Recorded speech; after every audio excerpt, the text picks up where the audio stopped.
with polycystic ovarian syndrome, it was leading clinicians to put an overemphasis on polycystic ovaries. And so it was messing up sort of diagnostic pathways and then research. It also can affect research and the priorities in research, because then you might have research that's only looking at patients with polycystic ovaries or only looking for reasons why the polycystic ovaries are occurring and blah, blah, blah, when in actuality, this disease is affecting so many more people in so many different ways that deserve data as well. And so there's a lot of different facets. There's a lot of different reasons why nomenclature matters a lot.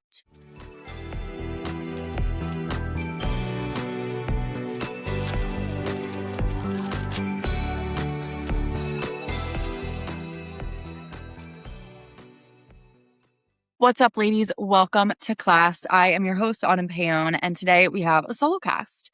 I'm going to be talking about a pretty big change that came about in the women's health community just back in May.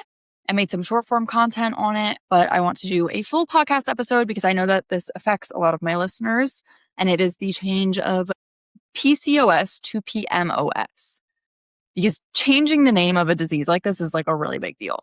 So we're going to be talking about why names matter, what this change means, challenges that might come with it, like concerns that people have. And if you have PCOS/PMOS or suspect it or just like confused about what this change means for you, hopefully by the end of this episode, you'll be feeling like you have a lot more clarity on the situation. So there's one paper that I'm going to be referencing a lot throughout this episode. Let me pull up the name of it.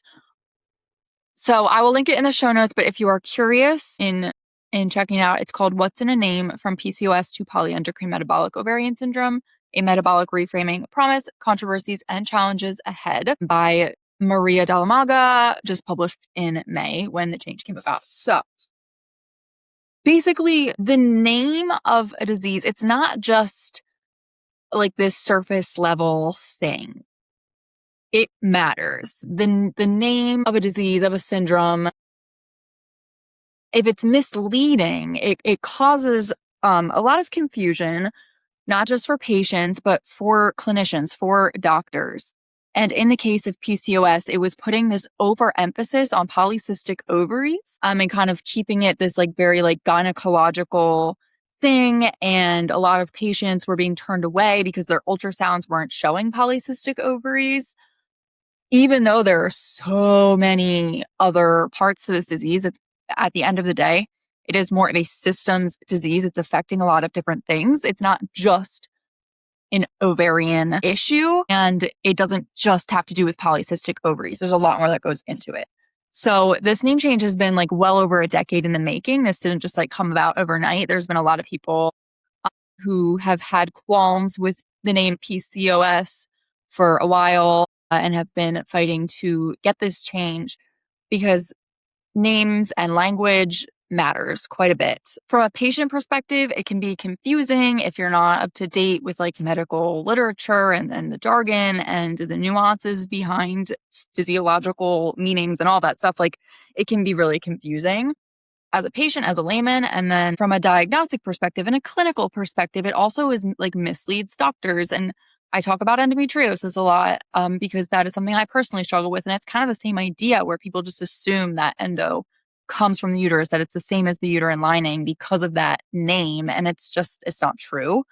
And so with polycystic ovarian syndrome, it was leading clinicians, like I said, to put an overemphasis on polycystic ovaries. And so it was messing up sort of diagnostic pathways and then research. It also can affect research and the priorities in research, because then you might have research that's only looking at patients with polycystic ovaries or only looking for reasons why the polycystic ovaries are occurring and blah, blah, blah, when in actuality, this disease is affecting so many more people in so many different ways that deserve data as well. And so there's a lot of different facets. There's a lot of different reasons why nomenclature matters a lot. And as we're talking about today, in the case of PCOS, like it has led to delayed diagnoses. According to that paper that I mentioned, delayed diagnoses in about 70% of patients, which is just an insane number. And this is a fairly common issue that people assigned female at birth deal with. It's around 1 in 8 people assigned female at birth will struggle with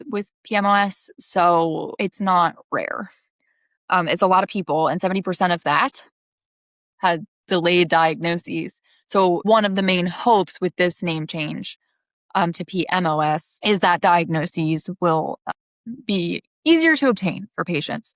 So the Global Name Change Consortium, which is a real thing, apparently, I just learned about. So it was like 56 organizations, patients, clinicians, and researchers have been working. Like I said, this change has been over a decade in the making. So it wasn't just overnight that these people met up and were like, we're going to change it. Like, this has been a very long deliberation.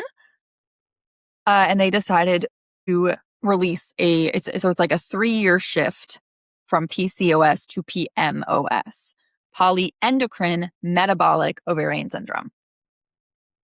So you can already tell by that name, it's centering the endocrine system. And so your endocrine system, your hormones, and you got hormones head to toe. Hormones control everything. You are who you are because of your hormones. And when I say hormones, we're not just talking about sex hormones. There are a lot of other messenger molecules that are controlling everything in your body. And so one of the more widely known symptoms of PMOS is high androgen levels, and this can lead to hair growth in unwanted places, a lot of acne. So that is part of the endocrine part of it. But then we've also got insulin signaling. A lot of PMOS patients struggle with insulin resistance, which affects your weight, your blood sugar levels. It can cause high blood pressure. Like there's so many.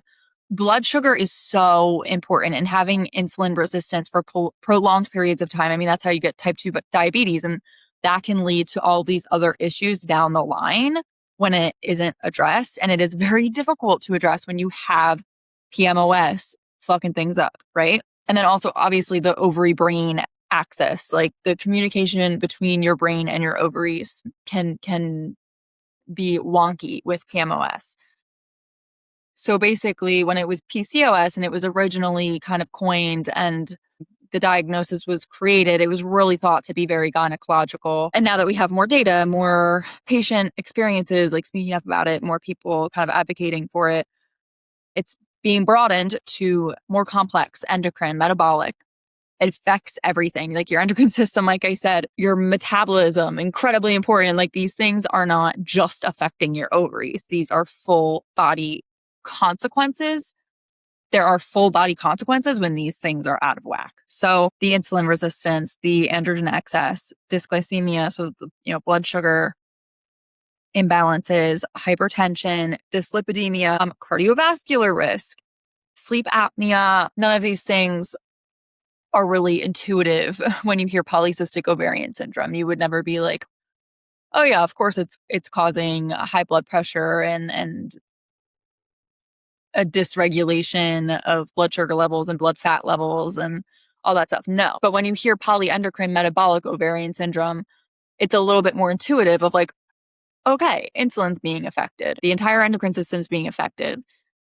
And this has effects on the rest of the body, like the heart and the liver. And so it's broadening it much more to encompass how disruptive PMOS can actually be. Because of course we have to talk about, like, as a culture, we minimize the female experience, what happens in a female body, and the pain associated with reproductive organs. Like, we normalize it, and then we also, at the same time, don't take it seriously.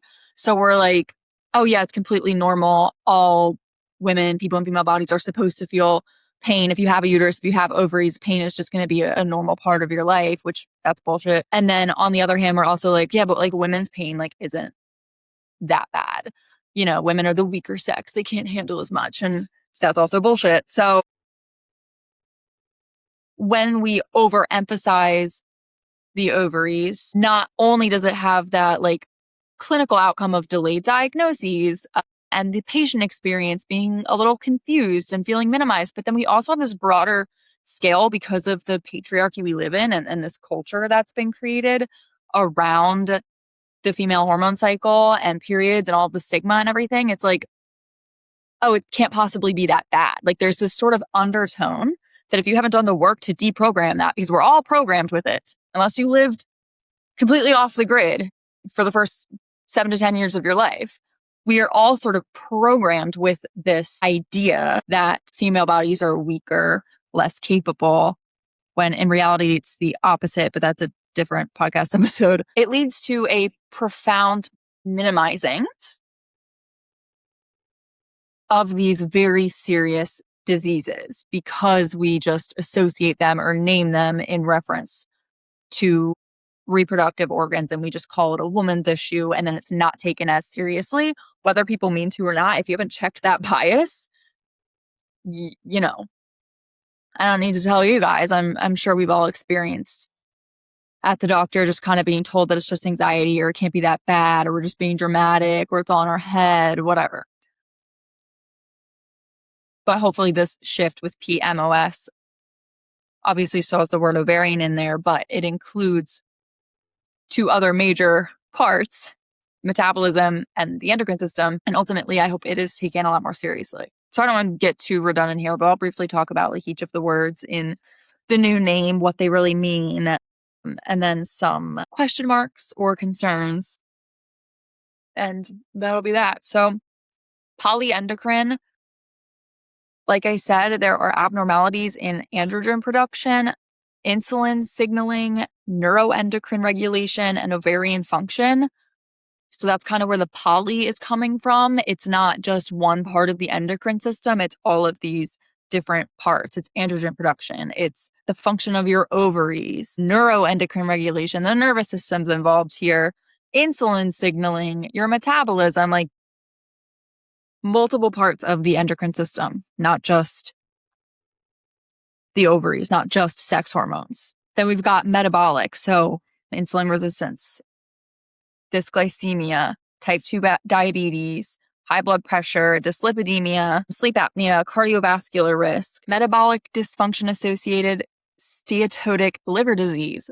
Not entirely sure I said that correctly, but that's associated in the metabolic component as well. Because like I said, it's not just, ooh, yeah, like we got a little insulin resistance. Like, no, long term, this can cause liver disease. It can cause heart problems.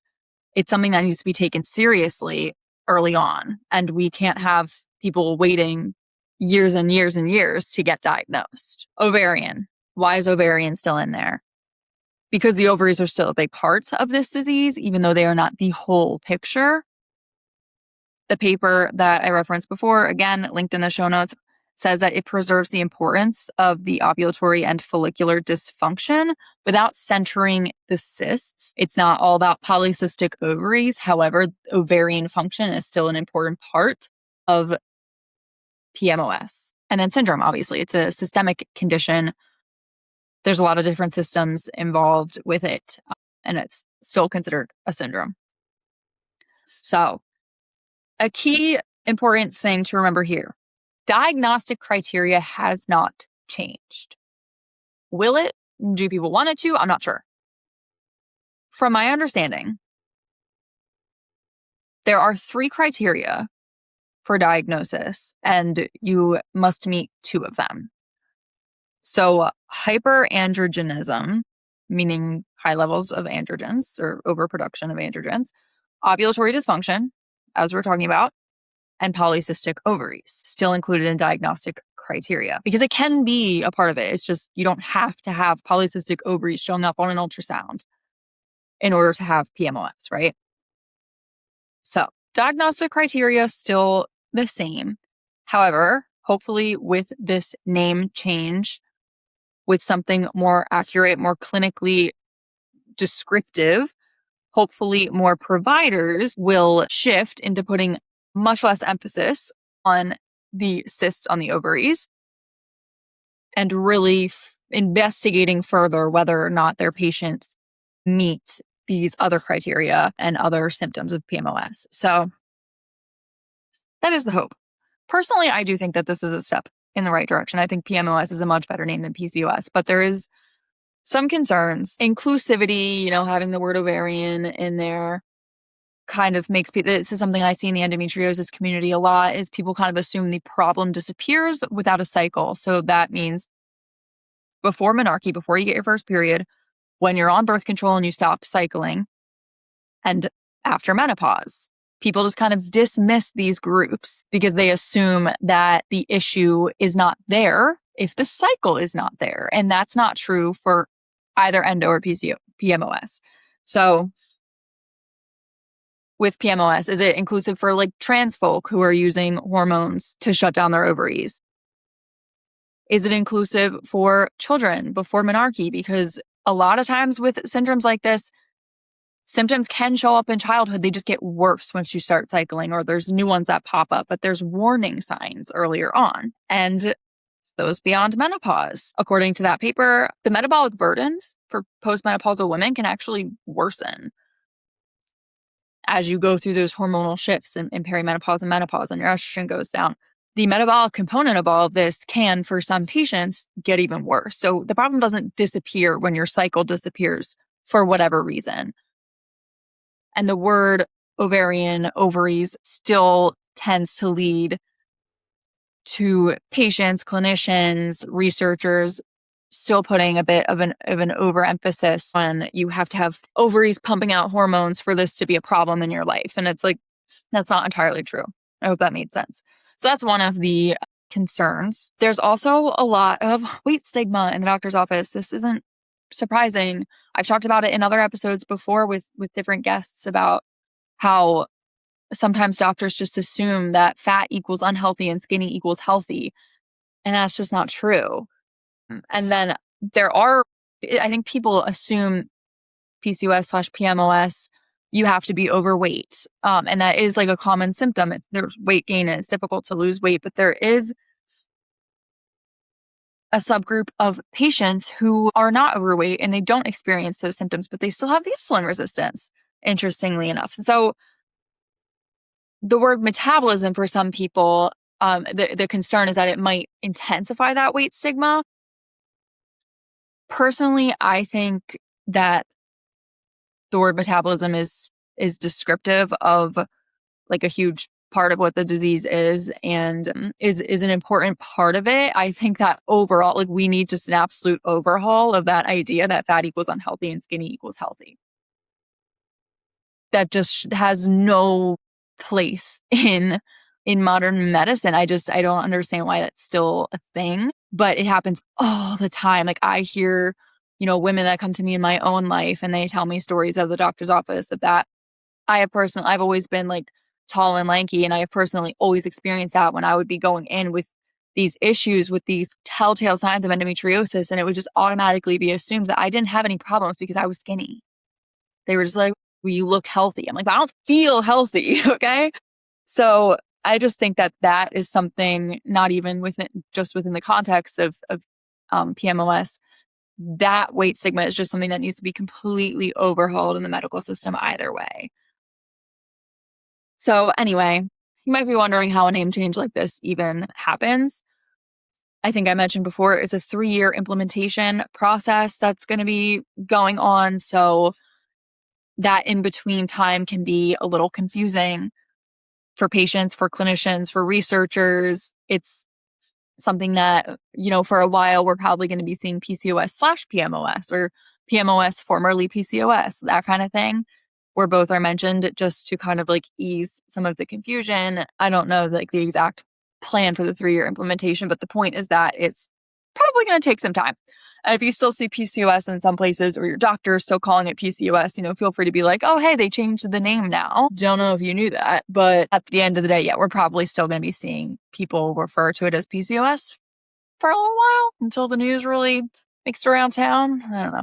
Anyway, hopefully long term, patients can get more of a multidisciplinary approach, management and solutions that take these other systems into account and aren't just focusing on the ovaries. Because again, like when we put that overemphasis on the reproductive organs, birth control, it's like always hormonal birth control is the option. And that can be helpful for some patients navigating this disease to help kind of lessen their symptoms, to stop ovulation. But at the end of the day, birth control is not treating or curing anything. It's kind of just part of symptom management that doesn't work for everybody. It works for some people, it doesn't work for everyone.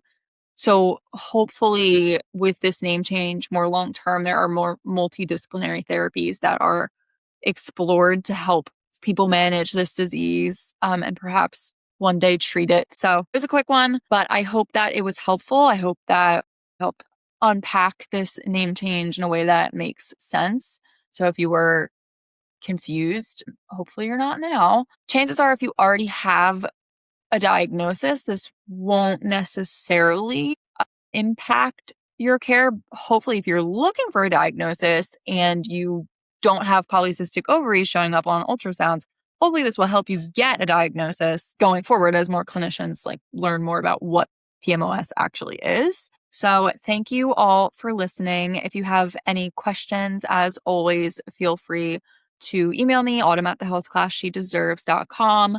If you know somebody with PMOS, which you probably do, send this episode along to them. See if they know about this name change. If you want to learn more about PMOS, I do have an episode from a little while ago. So we are saying PCOS in that episode. It's from a few months ago. That episode is with Megan Marie Stewart, the founder and director of PCOS AA, which is probably now PMOSAA. I'm not entirely sure, but I'll link that episode if you're curious to learn more about it. Make sure you follow along with the show because you won't want to miss the upcoming episodes that I have planned. We got a couple of really good ones in there, so make sure you follow. And class dismissed.